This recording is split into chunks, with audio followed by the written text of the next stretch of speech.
"Little girl, how did you get in here?"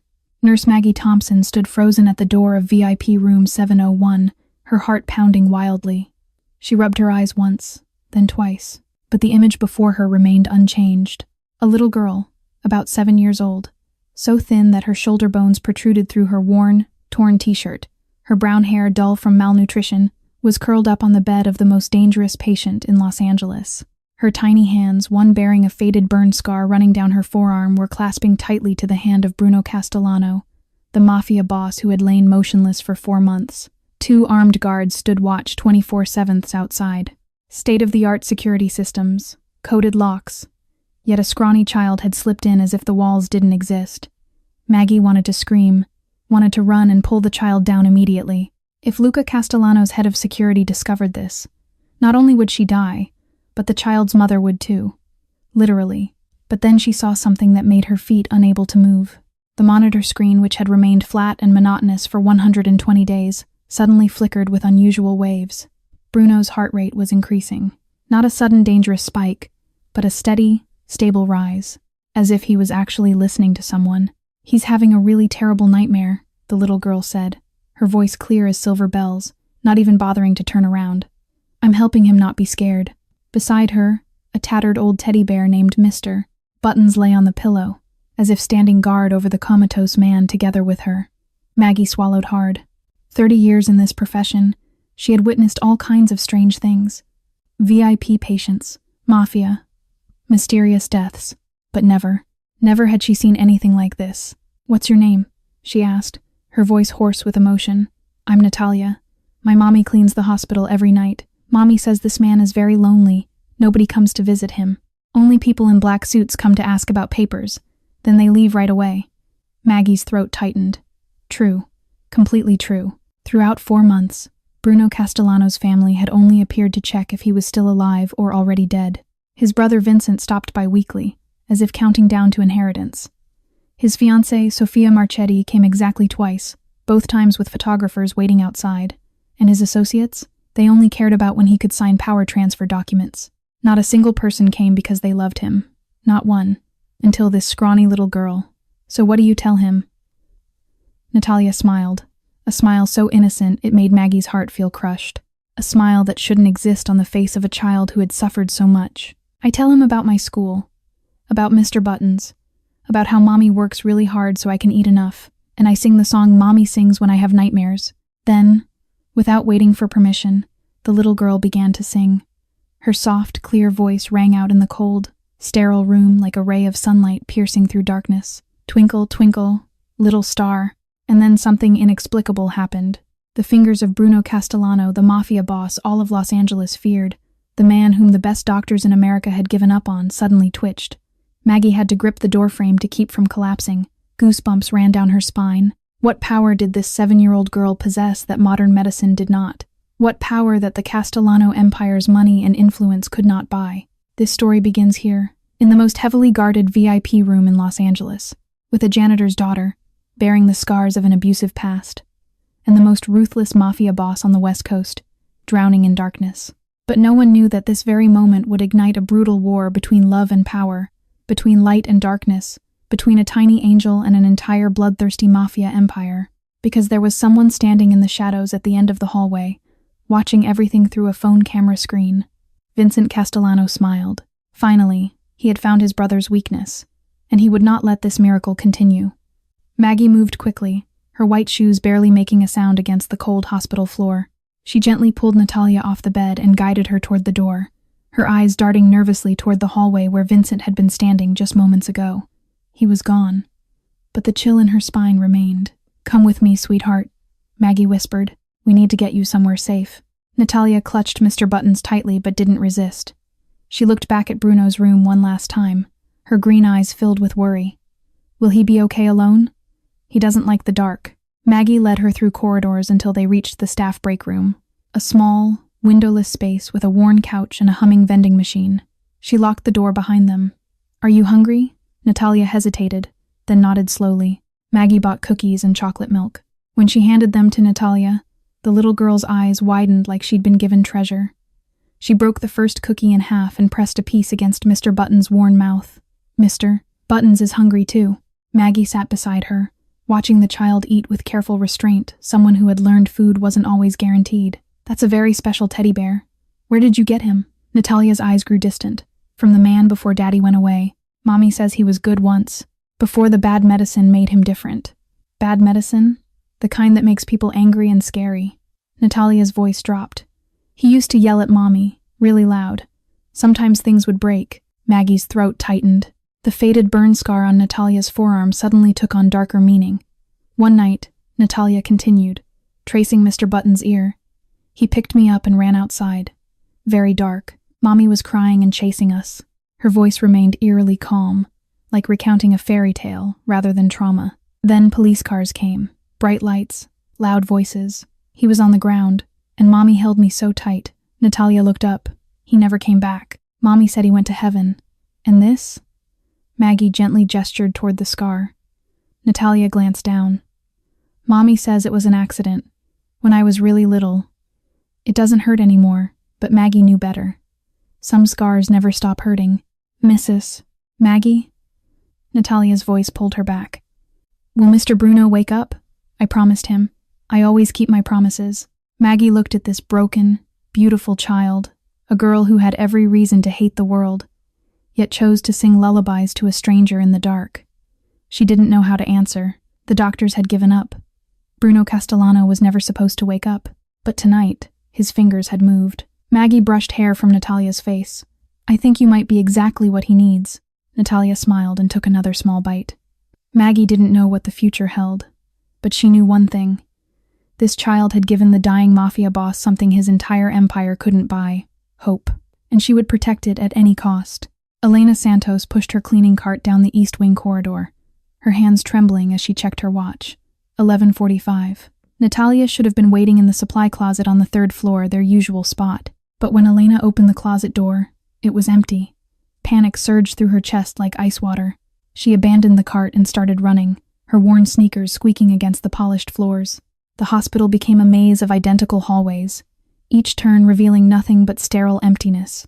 Natalia, she called out in a harsh whisper, not daring to raise her voice. Natalia, where are you? Her mind spiraled into the darkest corners. The streets of Skid Row at midnight, the junkies and dealers who prowled the shadows. The memory of Marco's hands reaching for their daughter in the dark. Not again. Please, God, not again. Elena rounded the corner toward the staff break room and nearly collided with Maggie Thompson stepping out. Mrs. Santos. Maggie held up a calming hand. She's here. She's safe. Elena pushed past her and saw Natalia sitting on the old couch, chocolate milk in one hand, Mr. Buttons in the other. Relief flooded through her so intensely that her knees nearly buckled. Mommy? Natalia smiled brightly. Mrs. Maggie gave me cookies. Elena pulled her daughter into a crushing embrace, breathing in the scent of hospital soap and chocolate. For a moment, nothing else existed. Then Maggie's voice cut through. Elena, we need to talk. Your daughter was in VIP room 701. The blood drained from Elena's face. Room 701. The room with armed guards. The room containing the man whose name made even police officers nervous. Bruno Castellano. She was... what? Sitting on his bed, holding his hand. Maggie's expression was unreadable. Singing to him. Elena's legs gave out. She sank onto the couch beside Natalia, her mind reeling. Once, she had been a nursing student at UCLA, full of dreams and possibilities. She remembered the sunny campus, the textbooks stacked high, the future stretching bright before her. Then Marco Santos walked into her life, handsome, charming, with a smile that made her forget to breathe. She didn't know about the drugs, not until it was too late. Now here she was, 32 years old, scrubbing toilets at midnight while hiding lupus medication from her 7-year-old daughter. Excuse me, Elena murmured, rushing to the bathroom. Inside, she locked the door and fumbled through her pocket for the pill bottle. Her hands shook as she swallowed 2 tablets dry. Then she looked up at the mirror. The woman staring back was a stranger. Hollow cheeks, dark circles carved deep beneath tired eyes, gray strands threading through hair that used to shine black. She looked 45, not 32. Elena splashed water on her face and returned to find Natalia chatting happily with Maggie about Mr. Button's favorite colors.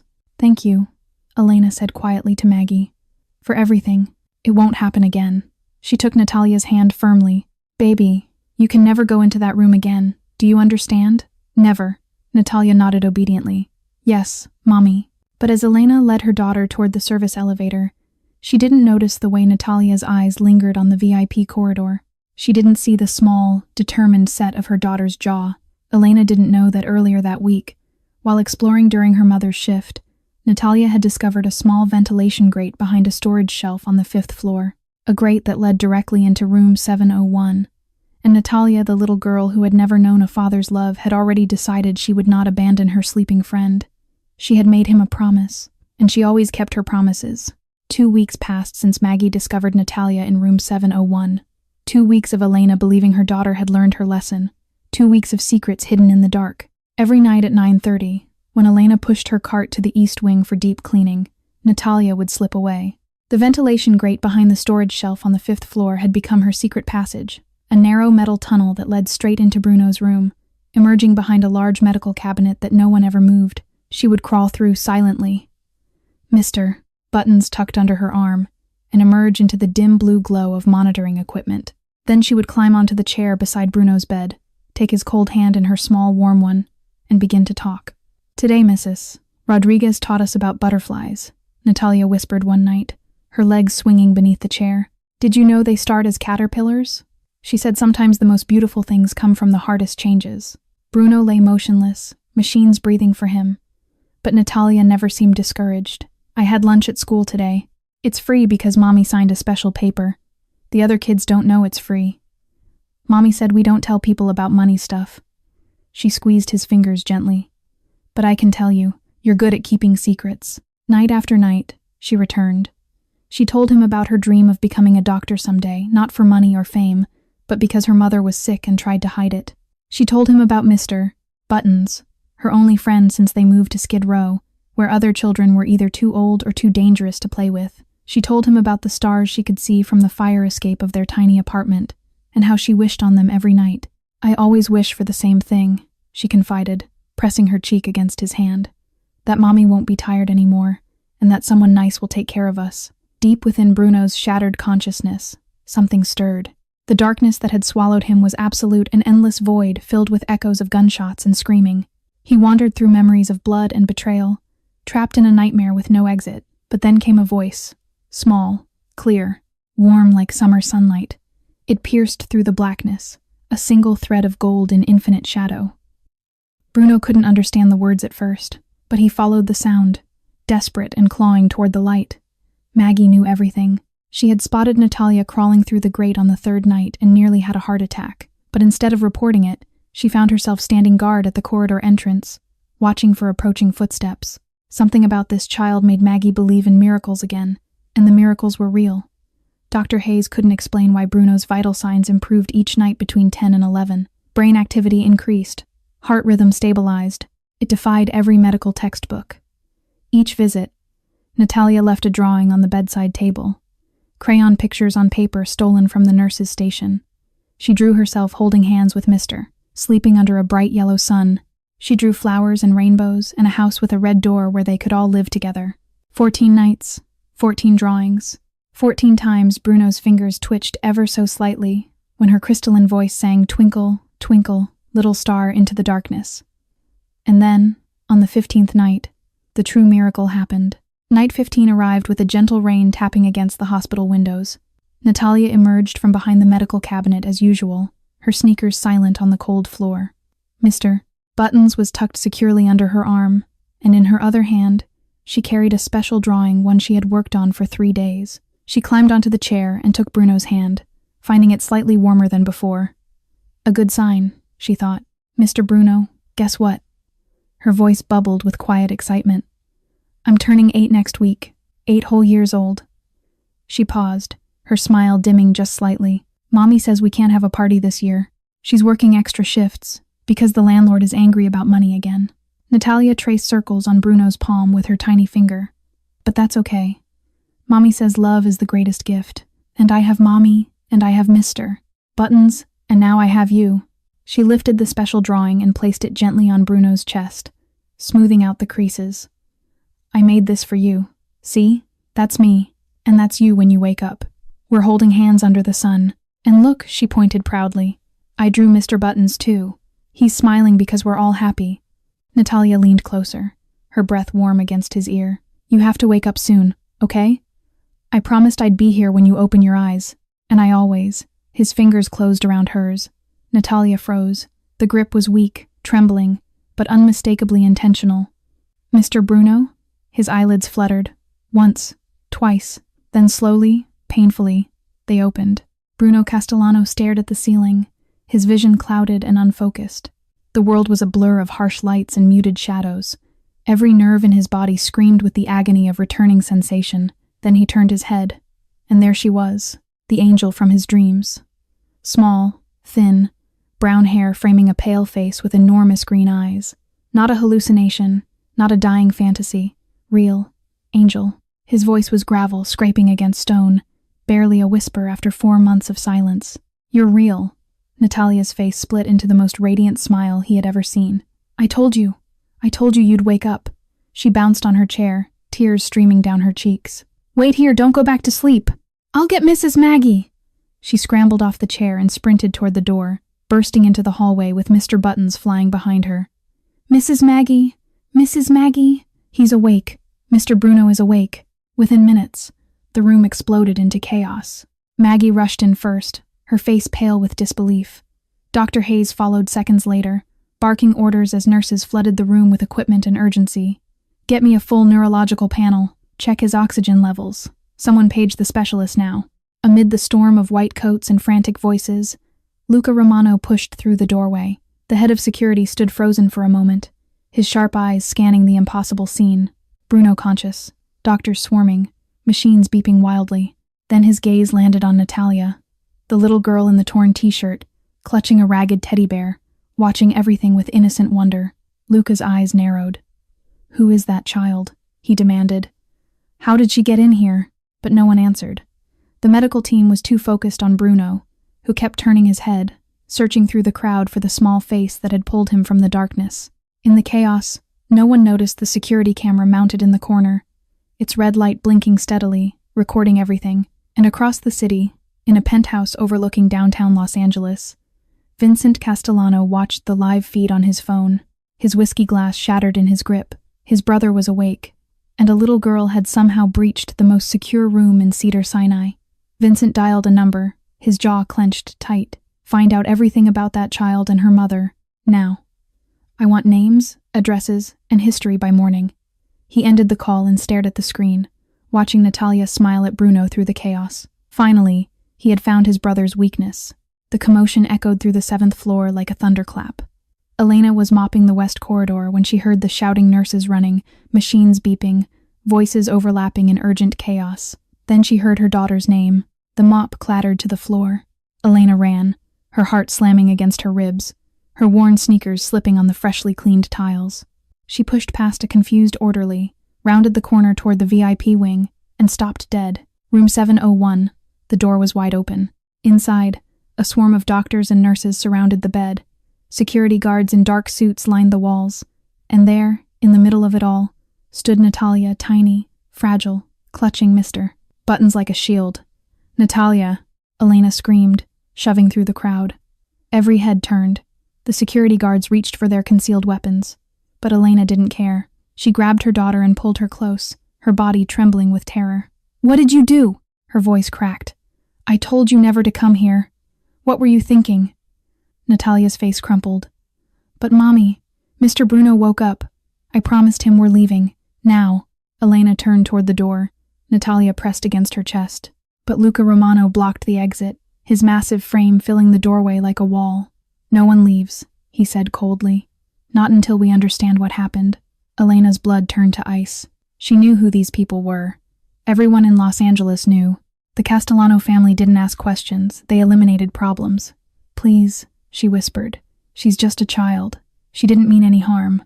Let them go. The voice was barely audible, a hoarse rasp that silenced the entire room. Bruno Castellano lay propped against his pillows, his gray eyes clouded with exhaustion but unmistakably aware. He fixed his gaze on Luca and gave the smallest nod. Luca hesitated, then stepped aside. Doctor. Hayes moved to Bruno's side, shining a penlight into his eyes, checking his reflexes with practiced efficiency. His hands were shaking. This is unprecedented. the doctor muttered. 4 months of minimal brain activity. We had prepared the family for permanent care options. And now, he looked at Natalia, his brow furrowed in disbelief.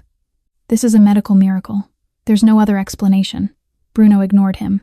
His eyes remained locked on Elena. He saw a woman in a faded janitor's uniform, her face gaunt with exhaustion, dark circles carved beneath haunted eyes. She held her daughter with the ferocity of a lioness defending her cub, ready to fight, ready to die.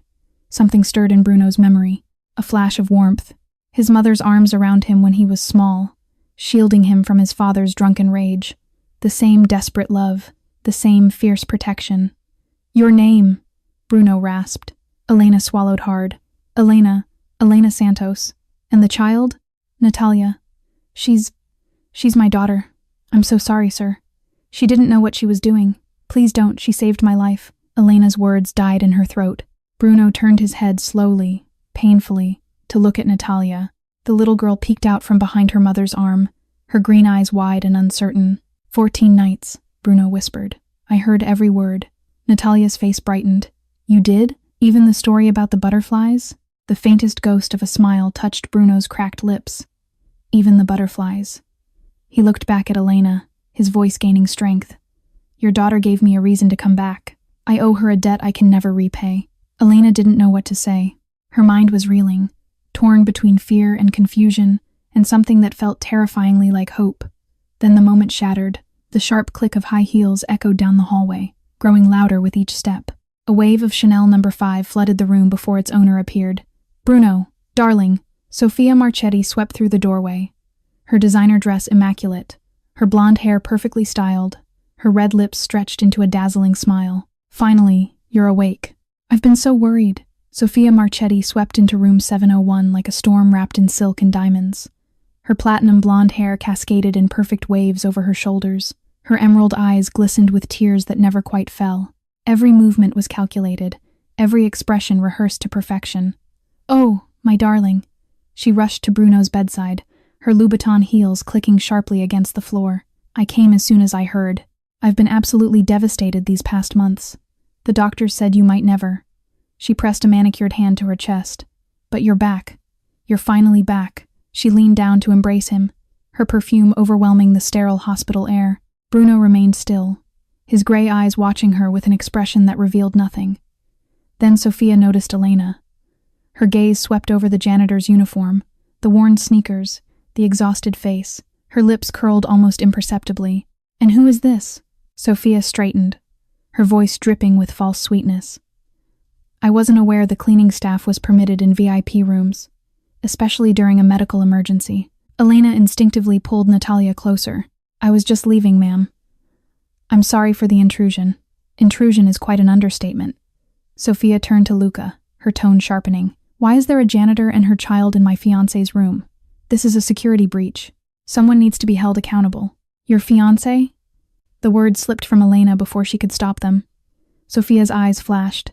Yes, his fiancé.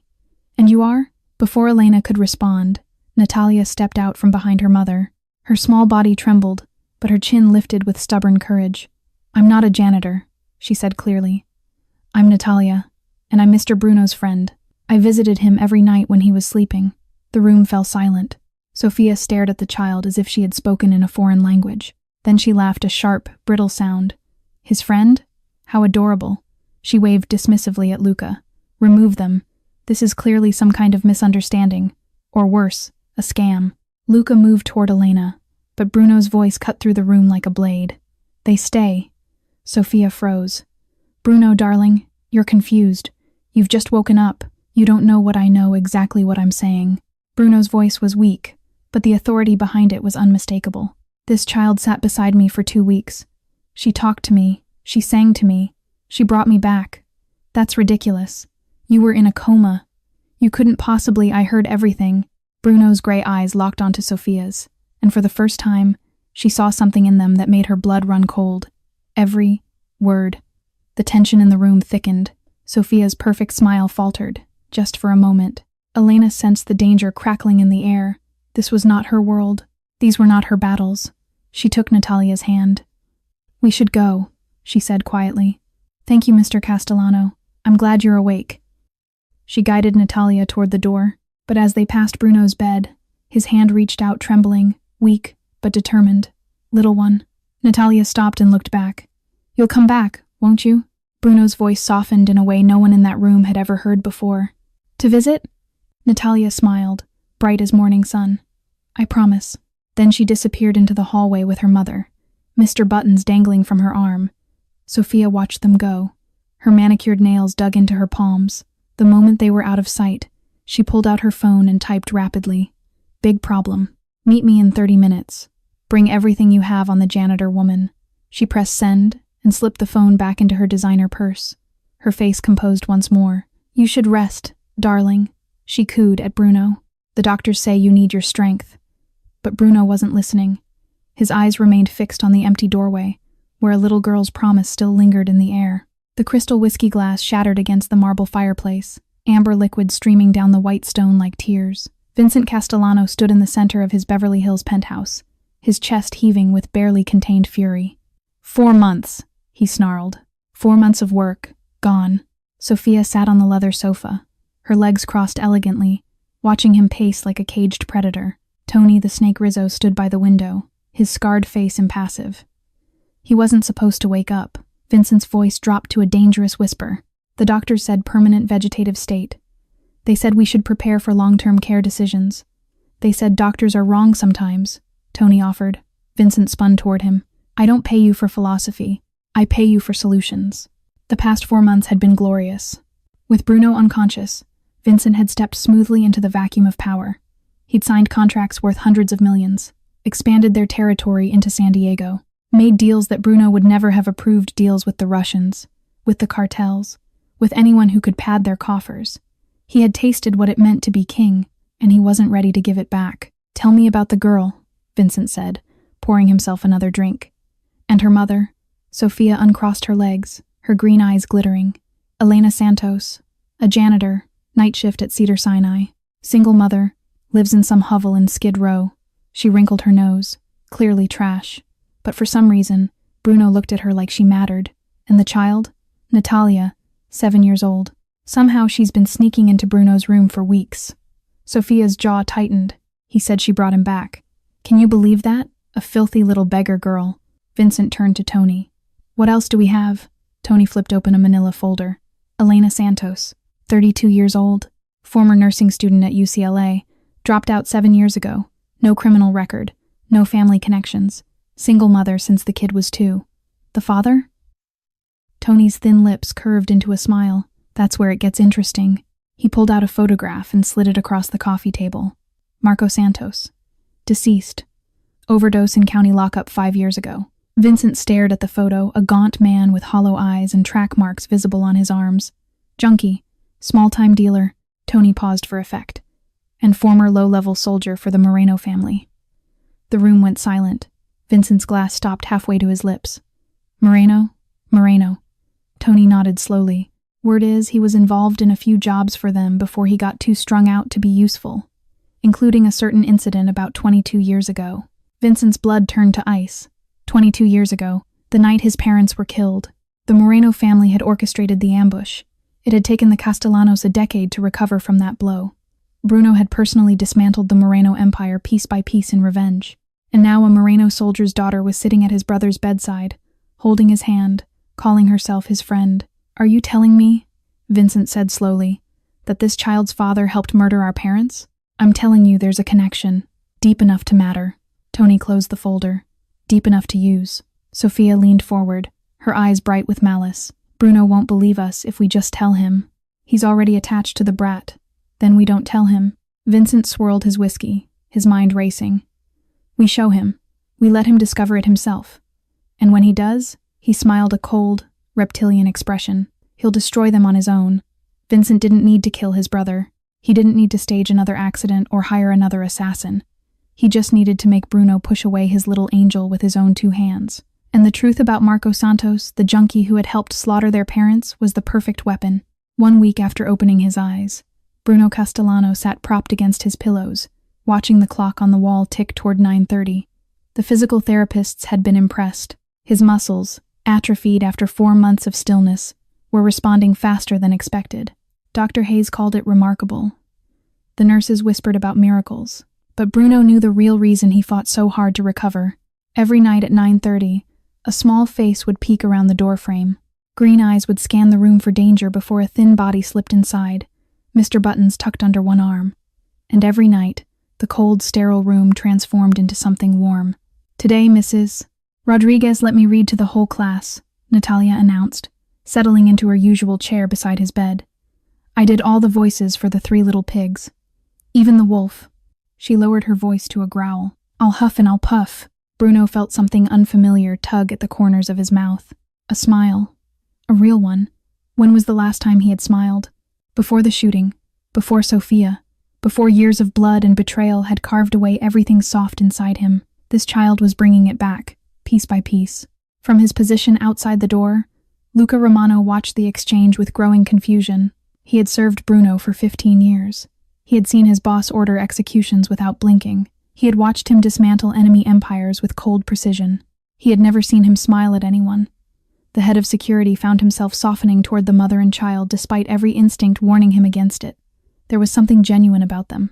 Something pure. Elena began stopping by during her breaks, hovering awkwardly at the doorway while Natalia chattered.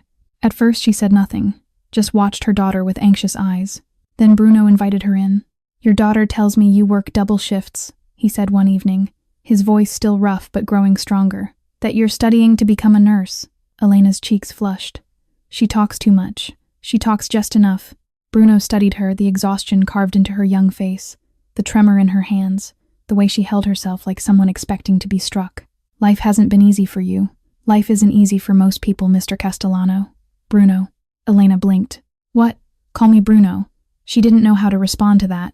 The next day, Luca appeared at Elena's apartment building. He left groceries outside her door, fresh produce, milk, bread, things she couldn't afford. When she discovered them, she marched straight to the hospital. "I don't need your charity," she said, standing rigidly beside Bruno's bed. "We manage just fine." Bruno met her gaze steadily. "It isn't charity.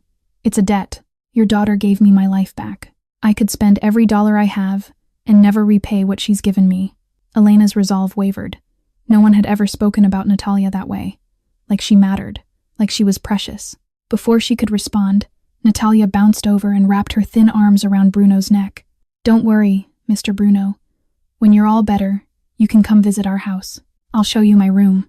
It's small, but Mommy painted stars on the ceiling so I can make wishes at night." Bruno's hand came up slowly, resting on her small back. "I'd like that." That night, Elena walked Natalia home through the dark streets of Skid Row. The streetlights flickered overhead. Somewhere in the distance, sirens wailed. They climbed the stairs to their apartment on the 3rd floor, and stopped. The door hung from its hinges, the lock shattered. Inside, their meager possessions had been torn apart, mattress slashed, drawers emptied, Natalia's few toys scattered like casualties. But it was the wall that made Elena's blood freeze. Sprayed in dripping red paint, the words screamed from the cracked plaster, "We know who the kid really is." Elena grabbed Natalia and ran. She didn't stop to collect their scattered belongings, didn't pause to call the police. In Skid Row, police meant questions. Questions meant attention, and attention would get them killed. They fled through dark streets, Natalia clutching Mr. Buttons, her small legs struggling to keep pace. Elena's lungs burned. Only one place offered sanctuary. Street Michael's Church stood like a weathered sentinel on 5th and Alameda. Elena pounded on the side entrance until Father Anthony Moretti opened the door in his robe. One look at her face and he stepped aside without a word. "The back room. Stay as long as you need." Father Anthony placed a gentle hand on Natalia's head. "God protects the innocent, little one. You're safe here." Across the city, in room 701, Vincent Castellano strode in unannounced. He carried a manila envelope, his expression arranged into brotherly concern. "Bruno, you look better." "What do you want, Vincent? I thought you should see this. Before you get more attached." He placed the envelope on Bruno's lap. Bruno pulled out the documents, photographs, police reports, medical records, Marco Santos, heroin addiction, multiple arrests, known associate of the Moreno family, and buried in one report from 22 years ago, Marco Santos, identified as a driver in the ambush that killed Bruno's parents. The room tilted. Bruno's face drained white, then flushed crimson. "Your little angel," Vincent whispered. She's the daughter of a man who helped murder our parents. Moreno blood. Bruno. Bruno's hands trembled. Get out. I'm trying to protect you. How do you know this isn't a Moreno setup? Get out. Bruno hurled the envelope across the room. Vincent rose slowly, satisfaction gleaming in his eyes. I'm sorry, brother. You needed to know. Minutes later, Sophia appeared, her face tender with false sympathy. Darling, Vincent told me everything. I tried to warn you about those people. Bruno said nothing, his eyes fixed on Natalia's drawing still hanging on the wall. A smiling son, a little girl holding hands with a man, the daughter of his parents' killer. The seed of doubt took root. In St. Michael's back room, Natalia huddled beneath a thin blanket. Mommy, why do they hate us? Did I do something wrong? Elena pulled her daughter close, heart shattering. She had no answer, because the past she thought she had buried was clawing back from the grave. The hospital room was dark, except for the glow of monitors. Bruno sat alone, his eyes fixed on the stack of crayon drawings on his bedside table. A yellow sun with a smiling face, pink and purple flowers scattered across green grass. And in the center of every picture, two figures holding hands, a tall man in blue and a small girl with brown hair. Mr. Bruno and me when you wake up, Natalia had written in shaky letters on the first one. He picked up the drawing, his calloused fingers trembling. Then the memories came flooding back. 22 years ago, a mansion in the Hollywood Hills. Bruno was 15, hiding in his mother's closet because he'd snuck downstairs for a midnight snack and heard the front door splinter. Gunshots. Screaming. His mother's voice begging for mercy. Then silence. He had stayed in that closet for 6 hours, surrounded by his mother's dresses, breathing in her perfume while her body grew cold in the hallway below. The Moreno family had sent the killers, and Marco Santos had been one of them. Bruno's grip tightened on the drawing, crumpling the edges. Was Natalia a trap? A weapon disguised as innocence? But even as the thought formed, another memory surfaced, green eyes looking up at him without fear, a voice like silver bells cutting through 4 months of darkness. Small fingers wrapped around his hand, warm and trusting. Don't be scared, Mr. Bruno. I'm here. And the scar, that faded burn mark running down her forearm, the mark of a child who had suffered, who had been hurt by the same man whose blood now damned her. A child doesn't choose her father. A knock at the door pulled Bruno from his spiral. Luca entered quietly, a folder in his hands. I did my own investigation, the bodyguard said, independent of Vincent's sources. Bruno looked up. And? Marco Santos died in county lockup when Natalia was 3 years old. Overdose. Luca opened the folder. But before that, Elena Santos filed 2 police reports against him. Domestic violence and attempted kidnapping of their daughter. Bruno's breath caught. He tried to sell the kid, boss, to pay off drug debts. Elena stopped him. She testified against him in court. That's why he ended up in prison. Luca closed the folder. These 2 aren't Moreno plants. They're victims. Same as you. The room fell silent. Bruno stared at Natalia's drawing, the smiling sun, the flowers, 2 figures holding hands under a bright sky. She had drawn hope. Even after everything life had done to her, she still believed in happy endings. Find them, Bruno said quietly. Bring them here. I need to speak with Elena. Luca nodded, but his expression remained troubled. There's something else. Tony Rizzo has men watching St. Michael's Church. That's where they're hiding. Bruno's head snapped up. Vincent knows where they are? Looks that way. I don't know what he's planning, but get them out. Tonight. Whatever it takes. Luca turned to leave, then paused. Boss? What about Vincent?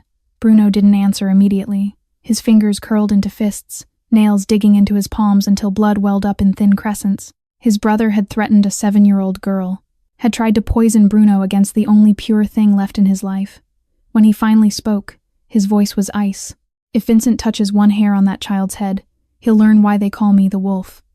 Elena couldn't hide forever. 2 days in the church's back room had drained their meager savings. Father Anthony offered food and shelter freely, but Elena's pride wouldn't allow her to miss another shift. They needed money. They needed normalcy. They needed to believe the nightmare was over. It wasn't. The hospital parking lot was nearly empty at 9 o'clock. Streetlights cast pale circles on the cracked asphalt. Elena held Natalia's hand tightly as they walked toward the staff entrance, her eyes scanning every shadow. She almost made it. Mrs. Santos.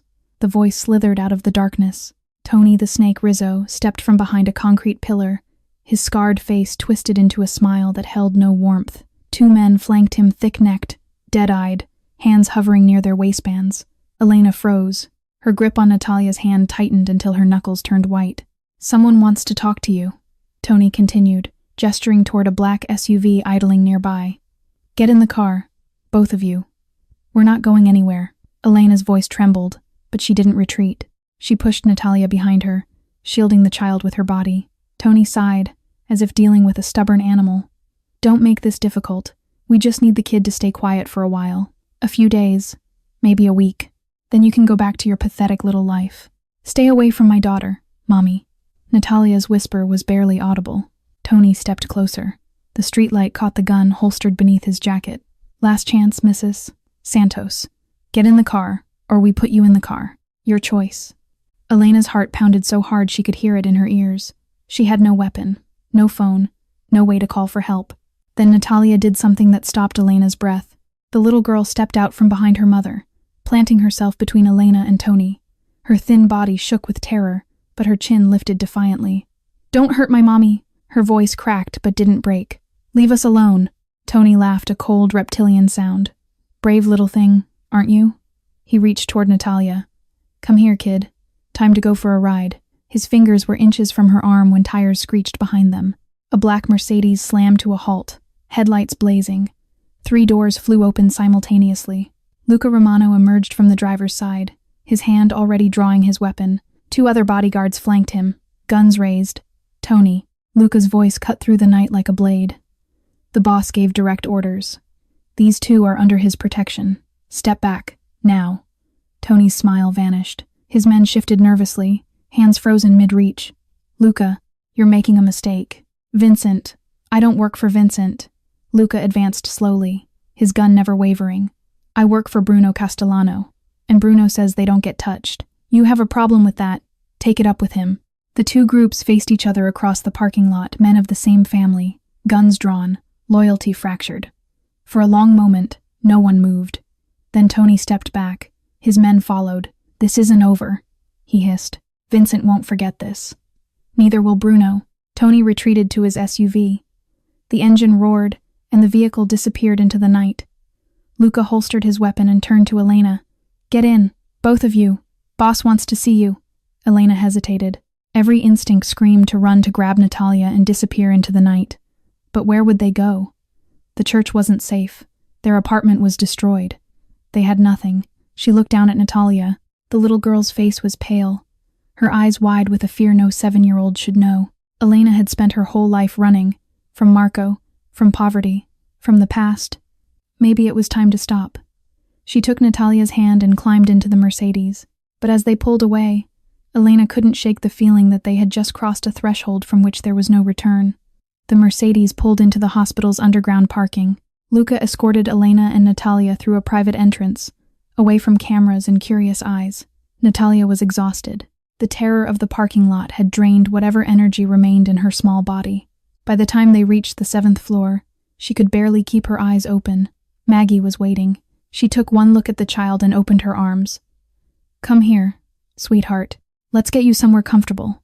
Natalia looked up at her mother, seeking permission. Elena nodded, brushing hair from her daughter's face. "Go with Mrs. Maggie. I'll be right next door. Promise? Promise." Maggie led Natalia to the adjacent room, a private suite kept empty for situations exactly like this. Elena watched until the door closed, then turned toward room 701. Bruno was waiting. He sat upright in bed, stronger than before but still pale. The scattered documents from Vincent's envelope were gone, but Elena could feel their presence like a ghost in the room. Luca closed the door behind her, leaving them alone.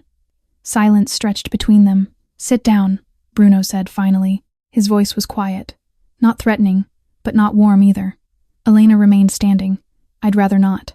"Then stand." He studied her face, the dark circles, the tension in her jaw, the defiance in her eyes.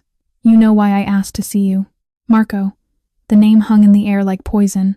Bruno leaned forward slightly. "Tell me everything, and don't lie. I'll know." Elena's hands trembled at her sides. She had spent 7 years burying this story, pretending it never happened. But there was nowhere left to hide.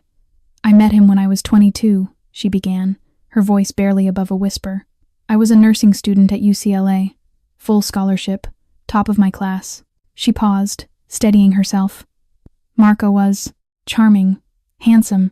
He said all the right things. I was young and stupid enough to believe them. Her laugh was hollow. I didn't know what he really was. Not until it was too late. What was he? An addict. A monster. Elena's voice cracked.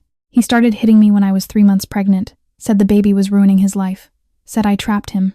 Bruno's expression remained unreadable, but his hands tightened on the blanket. When Natalia was 2, he tried to take her. In the middle of the night, he had debts, drug debts, and someone offered him money for a healthy child.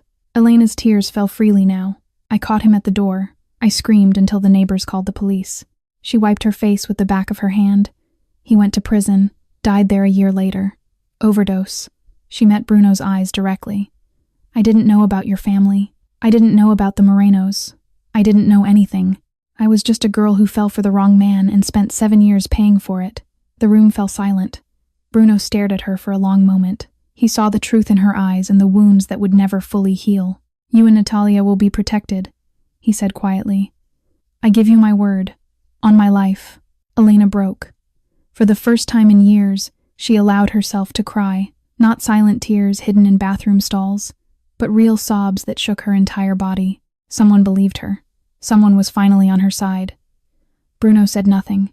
He simply let her grieve. When Elena finally left the room, her eyes red but her shoulders straighter, she didn't notice the shadow in the dark corner of the hallway. Sofia Marchetti pressed herself against the wall, phone clutched in her manicured hand. She had heard everything. Her jaw tightened with fury. He chose the janitor. Her fingers flew across the screen. Plan A failed. Prepare Plan B. We need to hit harder. She pressed send and disappeared into the night. Vincent's penthouse glowed with cold light at 2 a.m. The city sprawled below like a glittering carpet, but no one in the room was admiring the view. Sofia paced near the window, her heels clicking against marble. Tony the Snake Rizzo sat in a leather armchair, nursing a whiskey. Vincent stood at the center, his face dark with barely contained rage. Luca pulled guns on my men, Tony growled. In front of the janitor and her brat, Bruno's made his choice clear. Then we changed the game. Vincent's voice was ice. If the past won't break them apart, the present will. Sofia stopped pacing. What do you mean? Vincent walked to his desk and pulled out a folder. Inside were photographs of Elena, her work schedule, and a detailed map of Cedar Sinai's staff entrances. We hit them with 2 strikes. Simultaneously, he spread the documents across the coffee table. Strike 1 legal. He tapped a photograph of a middle-aged woman with severe features. Carmen Delgado, hospital administrator. She's been on our payroll for 3 years. Tomorrow morning, she files a formal complaint with LAPD. Complaint for what? Sofia asked. Child endangerment, trespassing in restricted medical areas, bringing a minor into a high-security patient's room without authorization. Vincent smiled coldly. All technically true. Elena let her daughter wander into Bruno's room for weeks. Carmen has security footage, witness statements, everything the police need. Tony leaned forward. And when they arrest her? Strike 2.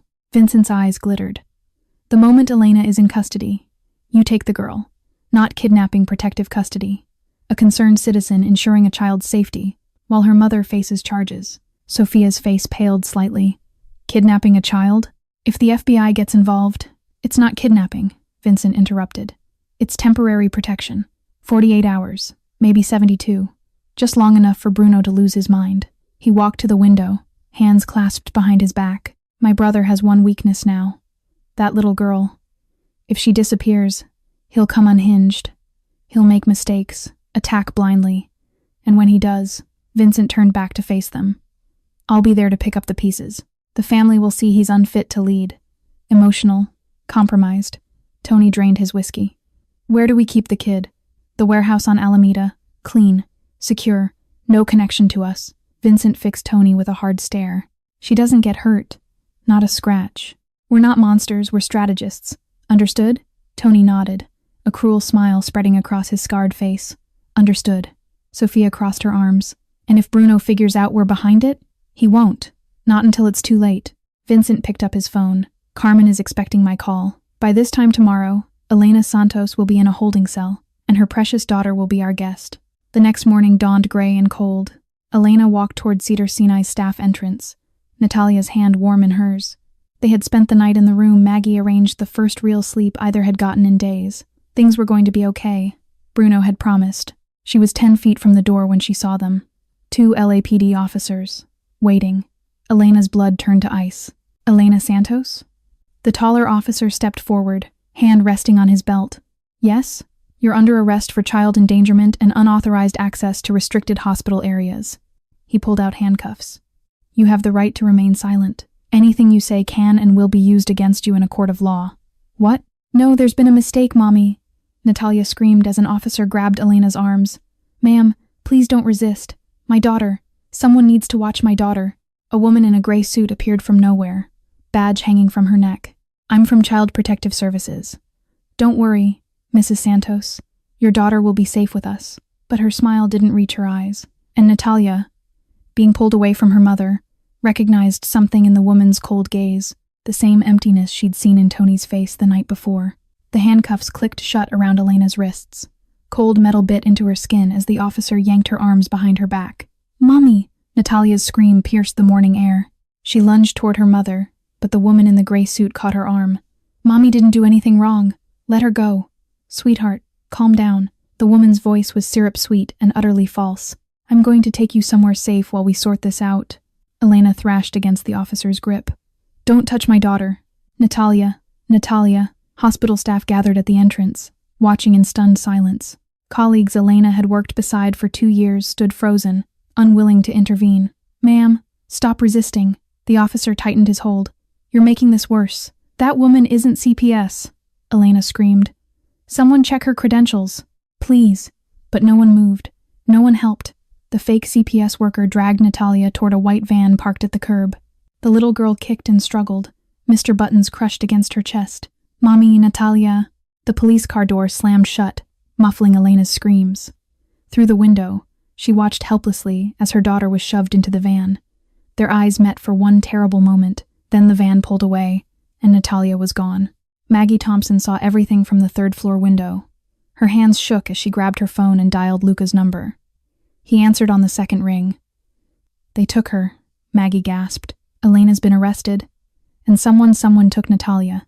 A woman claiming to be CPS, but I've never seen her before. White van, no plates visible. Luca cursed. Where did they go? I don't know. East, maybe. Please, you have to find her. I'm on it. In room 701, Bruno listened to Luca's report with a stillness that terrified everyone present. Then he exploded. His fist slammed into the bedside table, sending monitors and water pitchers crashing to the floor. Nurses scrambled backward. Even Luca flinched. Where is she? Bruno's voice was barely human, a growl torn from somewhere primal and dark. Tony took her. 10 minutes ago. Luca's jaw tightened. Vincent's behind this. The arrest. The fake CPS. All of it. Bruno was already ripping the IV from his arm. Blood trickled down his wrist, but he didn't notice. Get my lawyer. Get Elena out of custody. He swung his legs over the bed, ignoring the screaming protest of muscles unused for 4 months. And find that little girl. Boss. You can't, I can. Bruno stood, swaying but upright.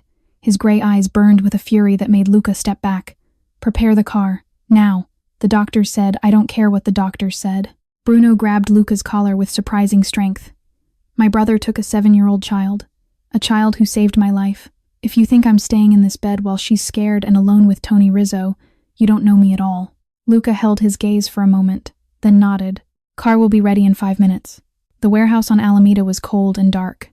Natalia sat in the corner of an empty room, her back pressed against concrete walls. The only light came from a grimy window high above, too high to reach, even if she could climb.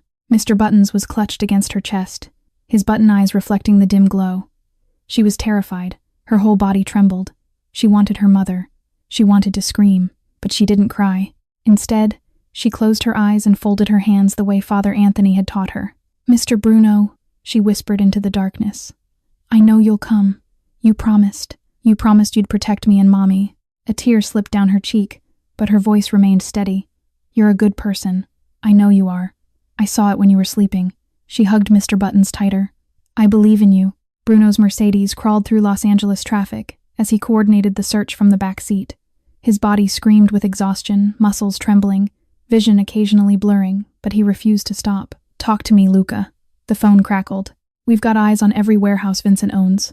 Nothing yet. But I'm tracking Tony's phone. Signals bouncing, but we're narrowing it down. Faster. Bruno's network spread across the city like a spider's web. Informants in every district. Eyes on every corner. The Castellano Empire had spent decades building this infrastructure. Tonight, every resource would be used for one purpose: finding a 7-year-old girl. 6 hours after her arrest, Elena Santos walked out of the LAPD station. Bruno's lawyer had arrived within the hour, armed with evidence that Carmen Delgado had received 3 payments from an offshore account linked to Vincent Castellano. The charges crumbled. The arresting officers faced immediate suspension pending investigation, but none of it mattered to Elena. "Where is my daughter?" She grabbed the lawyer's arm, her eyes wild with terror. "Where is Natalia?" "We're working on it, ma'am." "Mr. Castellano has every available resource." Elena's phone rang. "Bruno's number," she answered with shaking hands. "Did you find her?" "Not yet." Bruno's voice was strained but steady. "But we will.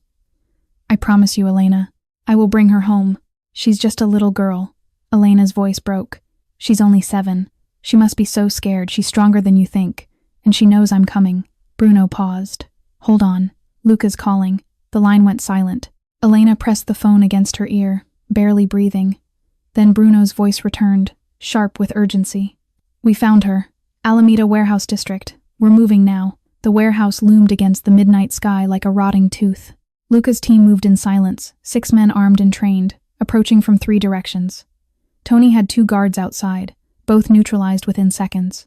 Inside, Natalia heard the muffled sounds. Footsteps, shouts, then gunfire short, controlled bursts that echoed through the concrete walls. She pressed herself deeper into the corner, Mr. Buttons crushed against her chest. Her whole body shook, but she kept her eyes squeezed shut, lips moving in silent prayer. "Mr. Bruno is coming. Mr. Bruno is coming." The door exploded inward. Light flooded the room, a flashlight beam cutting through the darkness. Natalia squinted, raising one arm to shield her eyes. "Natalia," she knew that voice. "Mr. Luca?" Luca holstered his weapon and crossed the room in 3 strides. He knelt before her, his scarred face softening in a way she'd never seen. "It's okay, little one. You're safe now." Natalia's composure finally cracked. Tears spilled down her cheeks as she reached for him. "I knew you'd come. I knew it." Luca lifted her gently, cradling her against his chest. She weighed almost nothing, skin and bones and courage. "Let's get you out of here." Outside, Bruno leaned against the Mercedes, his legs barely supporting him. Every breath hurt. Every heartbeat felt like it might be his last. Then, he saw them. Luca emerged from the warehouse, Natalia in his arms. The little girl's face was streaked with tears and dust, but she was alive. She was whole. "Mr. Bruno." Natalia squirmed free and ran toward him on unsteady legs. Bruno dropped to his knees just as she crashed into his chest.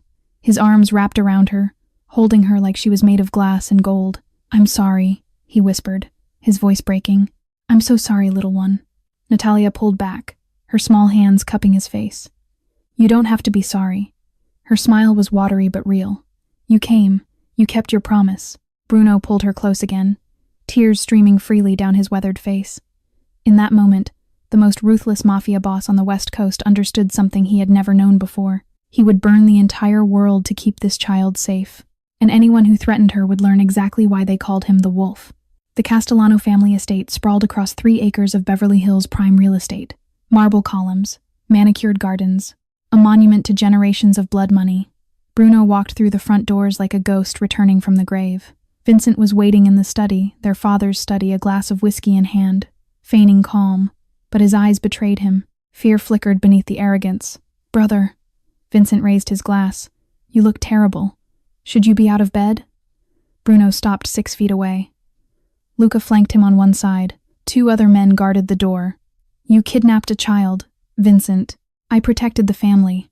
Vincent's jaw tightened. "Something you've forgotten how to do, by terrorizing a 7-year-old girl, by framing her mother." Vincent slammed his glass down. "That girl is the daughter of a Moreno soldier, the same people who killed our parents. Have you forgotten what they did? Have you forgotten finding Mom's body in the hallway?" Bruno's voice dropped to ice. "Our parents were killed by the Moreno family. Not by a child who never met her father. Not by a woman who was beaten and abandoned by that same man. Blood is blood. And what about our blood, Vincent?" Bruno stepped closer. "What does it say about us when we terrorize innocent people? When we kidnap children to win power struggles?" Vincent's face contorted with rage. "You're destroying everything. For what? A janitor and her brat? You'd throw away our empire for them? I'd throw away 100 empires. Bruno's gray eyes were steel. Because that child showed me something I'd forgotten. That there's more to life than fear and power. Vincent laughed a harsh, bitter sound. You've gone soft, weak, pathetic. No, Bruno shook his head slowly. Love doesn't make you weak, Vincent. It gives you something worth fighting for. Something you've never understood because all you have is greed. Silence stretched between them. Then Vincent moved. His hand shot toward the desk drawer where Bruno knew he kept a Beretta, but Luca was faster. Before Vincent's fingers touched the handle, Luca's gun was pressed against his temple. Don't, Luca warned. Vincent froze, his breath coming in short gasps. Bruno walked forward and removed the weapon from the drawer. He studied it for a moment, then set it aside. You're my brother, Bruno said quietly. We shared a womb, shared a childhood, shared the grief of losing our parents. He met Vincent's eyes. I won't kill you. Relief flashed across Vincent's face. But you're done. The relief vanished. Tomorrow, you'll be on a plane to Sicily. Our cousins will take you in. You'll live comfortably. But you'll never return to Los Angeles. You'll never contact me or anyone in this organization again. Bruno's voice hardened. If you do, the mercy I'm showing tonight disappears. Vincent's mouth opened, closed, opened again. You can't, I can. And I am. Bruno turned to Luca. Get him out of my sight. Sofia Marchetti was escorted from her apartment the same night. No charges, no violence, simply a one-way ticket to Miami, and a clear message. The Castellano family no longer knew her name. Tony the Snake Rizzo was not so fortunate. He was never seen again. The police found his car abandoned near the port 3 days later. No body, no evidence, just silence. Bruno stood alone in the study after everyone had gone. The house felt empty, hollow. He had won. His brother was exiled, his enemies scattered. But as he stared at the family portrait above the fireplace, his parents, young and smiling, Vincent and himself as children, he felt no triumph. The real victory, Bruno knew, wasn't defeating Vincent. It was becoming worthy of a little girl's faith. And that battle was only beginning. 3 months after the rescue, Bruno Castellano walked out of Cedars-Sinai Medical Center on his own 2 feet. His physical therapist called it remarkable. His doctors called it impossible. But Bruno knew the truth. He had something worth recovering for. The Castellano empire was transforming. Bruno had begun quietly shifting operations away from violence, investing in legitimate businesses, real estate, construction, import companies that actually imported what their manifests claimed. It would take years. But Bruno had learned that some things were worth the wait. Elena and Natalia moved into a 2-bedroom apartment in Santa Monica, 3 blocks from the ocean. It had clean white walls, working heat, and a view of palm trees swaying in the breeze. Natalia couldn't believe it was real. Mommy, we have 2 bathrooms, she whispered the first night, as if speaking too loud might break the spell. Elena enrolled in nursing school, her dream resurrected after 7 years of burial. Bruno insisted on paying the tuition. This time, Elena didn't argue. It's not charity, Bruno had told her. It's an investment, in someone worth believing in. Natalia started at a private school in Brentwood. For the first time in her life, she had classmates who wanted to sit with her at lunch, friends who invited her to birthday parties, a teacher who praised her drawings instead of ignoring them. She was healing, but the nightmares persisted. One night, Bruno arrived at the Santa Monica apartment after a late business meeting. Elena had given him a key weeks ago, a gesture of trust that still caught him off guard. He found Elena asleep on the couch, nursing textbooks scattered around her. He covered her with a blanket, then heard a sound from Natalia's room, soft crying. Bruno pushed open the door to find Natalia tangled in her sheets, tears streaming down her face, still trapped in sleep. No, please, don't take me. He crossed the room and sat gently on the edge of her bed. His hand found hers in the darkness. Natalia, little one, you're safe. She didn't wake. The nightmare held her tight. Bruno did the only thing he could think of, the thing she had done for him all those months ago. He began to sing, Twinkle, Twinkle, Little Star. His voice was rough, untrained, nothing like her silver bells. How I wonder what you are. But slowly, gradually, Natalia's breathing steadied. Her grip on his hand relaxed. The tears stopped. Up above the world so high, her eyes fluttered open. Mr. Bruno, I'm here, little one. She sat up and wrapped her arms around his neck, burying her face in his shoulder. You won't leave me and Mommy, will you? Her voice was muffled. You won't go away like everyone else? Bruno held her close, his heart cracking open. Never, he whispered. I promise. Over the following months, Something shifted between Bruno and Elena. Late-night conversations became lingering glances. Accidental touches became intentional ones. Gratitude transformed into something deeper. Maggie watched them with knowing eyes during hospital visits. Father Anthony smiled when they attended Sunday Mass together, Bruno in the pew, actually listening to the sermon. The mafia boss was becoming someone new. 1 year later, on Natalia's 8th birthday, the apartment was filled with balloons and laughter. Classmates she'd never had before, presents she'd never expected. But the biggest surprise came after the cake. Bruno knelt down not before Elena, but before Natalia. The room fell silent. "Natalia," he said, his voice thick with emotion, "you saved my life when I was lost in the dark. You taught me what it means to love someone more than myself." He took her small hands in his. "Would you allow me to officially become your father?" St. Michael's Church had never looked more beautiful. Candles flickered along the aisle, casting warm shadows across the weathered pews. White roses adorned every corner, Elena's favorite flower, Bruno had learned. Afternoon sunlight streamed through stained glass windows, painting rainbows on the stone floor. Father Anthony stood at the altar, his eyes glistening as he watched the small gathering assemble. He had seen many weddings in 40 years of service, but none like this. Maggie Thompson sat in the front row, dabbing her eyes with a tissue. Beside her, Luca Romano looked uncomfortable in a suit without his weapon, but he had insisted on attending unarmed. This was a day of peace. Two people who had once stood on opposite sides of an impossible divide, now united as witnesses to a miracle.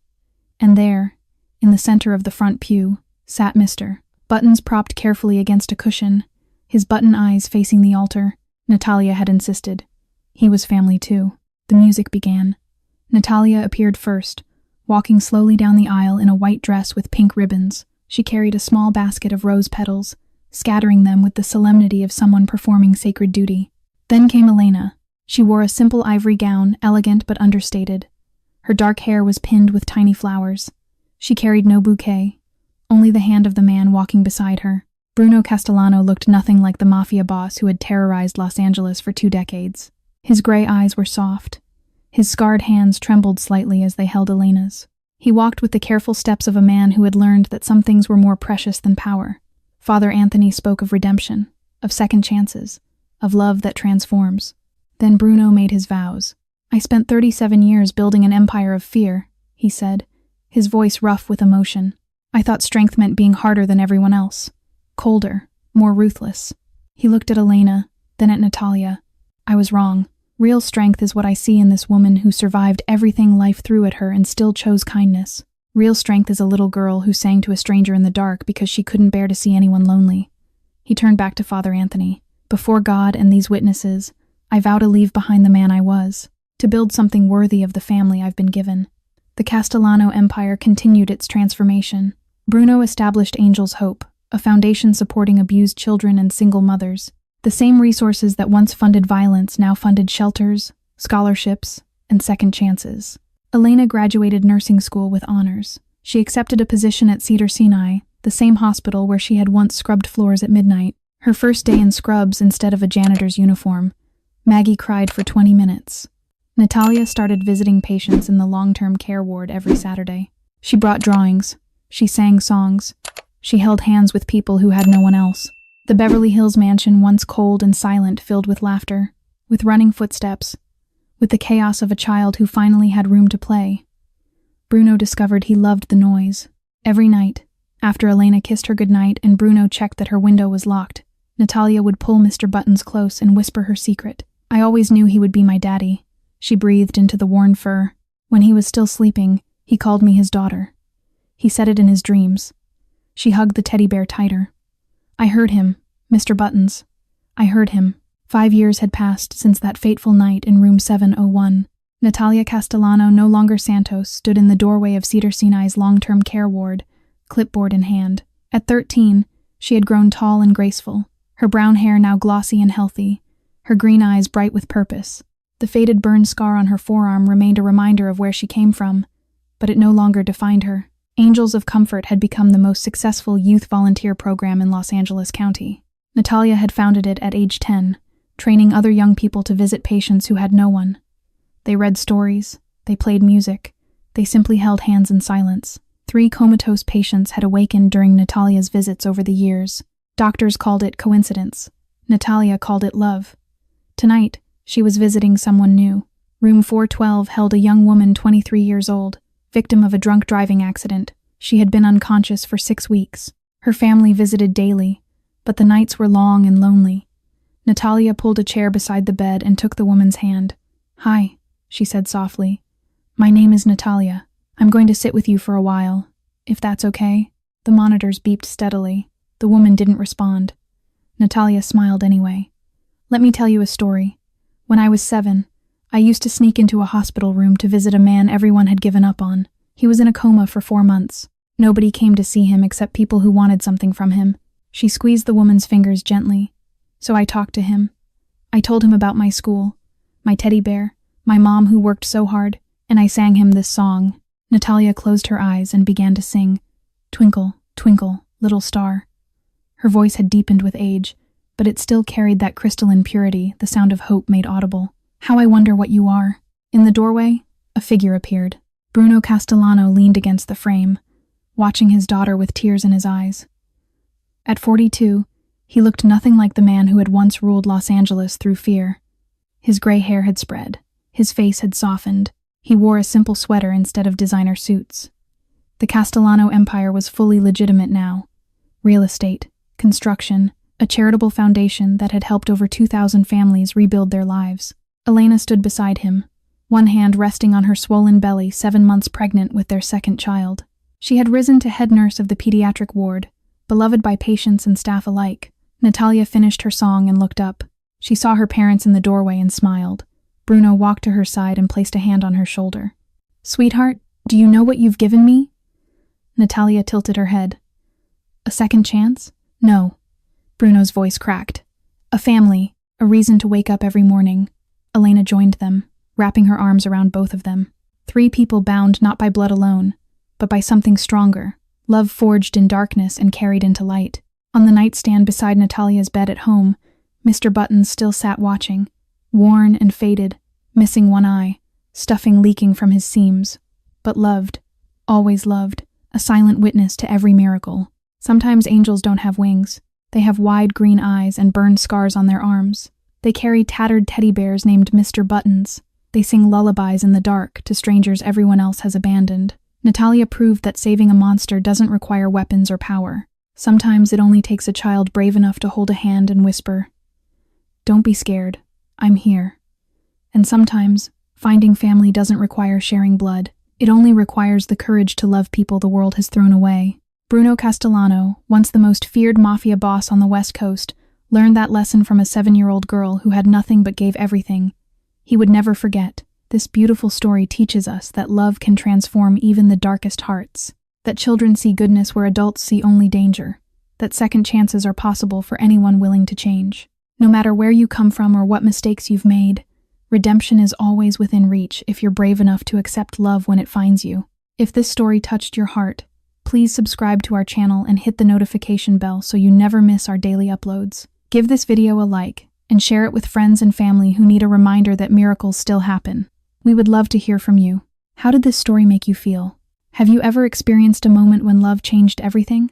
Please share your thoughts in the comments below. Your stories inspire us to keep creating content that touches hearts.